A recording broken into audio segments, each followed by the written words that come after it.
మా latest videos కోసం మా ఈ తెలుగు న్యూస్ ఛానల్ సబ్స్క్రైబ్ చేసి గంట సింబల్ యాక్టివేట్ చేసుకోండి.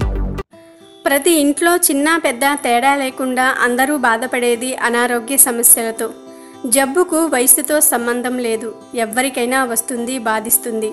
కొంతమంది డబ్బు లేక ఆరోగ్యాన్ని నిర్లక్ష్యం చేస్తూ బాధపడుతూ ఉంటారు. మరికొంతమంది డబ్బు ఉండి ఆ ఆరోగ్య సమస్య నయం కావడానికి ఎన్నో ఆసుపత్రులు ఎంతో డబ్బు ఖర్చు పెట్టినా సరే ఎలాంటి ప్రయోజనం లేక బాధపడుతూ ఉంటారు. ఇలా డబ్బు ఉన్నా లేకపోయినా జబ్బులతో అందరూ బాధపడుతూనే పోరాడుతూనే ఉన్నారు. మరలా ఇందులో దీర్ఘకాలిక సమస్యలు కూడా ఉన్నాయి. ఇక వారు రోజు జీవితాంతం టాబ్లెట్లు వాడుతూనే ఉండాలి. ఉదాహరణకు షుగర్, థైరాయిడ్, ఇవి సాధ్యమైనంత వరకు రాకుండా జాగ్రత్త పడాలి. ఒక్కసారి వస్తే ఇక జీవితాంతం మందులు వాడాలి. మందులు వాడితేనే అవి కంట్రోల్లో ఉంటాయి. ఇలా దీర్ఘకాలిక అనారోగ్య సమస్యలను నయం చేసుకోవడానికి హోమియోపతి, ఆయుర్వేద మెడిసిన్స్ వాడినా ఎలాంటి ప్రయోజనం లేక బాధపడుతున్నారా?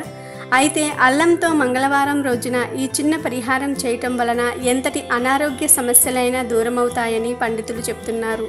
మరి ఆ పరిహారం ఏమిటో ఈరోజు మనం తెలుసుకుందాం. మంగళవారం రోజు మీకు వీలుగా ఉండే సమయంలో, అంటే సాయంత్ర సమయంలో చేయటం మంచిది.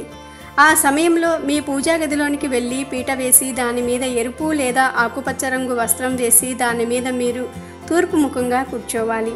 ఆ తరువాత ఒక నల్లని వస్త్రం తీసుకొని చిన్న అల్లం ముక్కను 7 చిన్న చిన్న ముక్కలుగా కోసి ఆ నల్లని వస్త్రంలో వెయ్యాలి. దీపం వెలిగించాలి.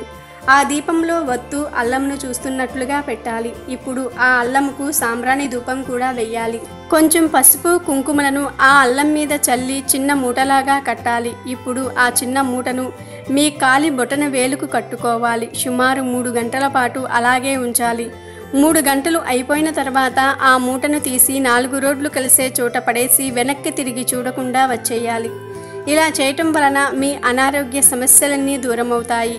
కావున మీరు కూడా మంగళవారం నాడు ఇప్పుడు మనం చెప్పుకున్న విధంగా చేయటం వలన మిమ్మల్ని బాధపెట్టే ఎంతటి నయం కాని జబ్బైనా సరే అతి శీఘ్రంగా తగ్గిపోతుంది. మీరు సంపూర్ణ ఆరోగ్యవంతులవుతారు. వీడియో నచ్చితే లైక్ చేయండి, షేర్ చేయండి, బట్ సబ్స్క్రైబ్ చేసుకోవడం మర్చిపోవద్దు.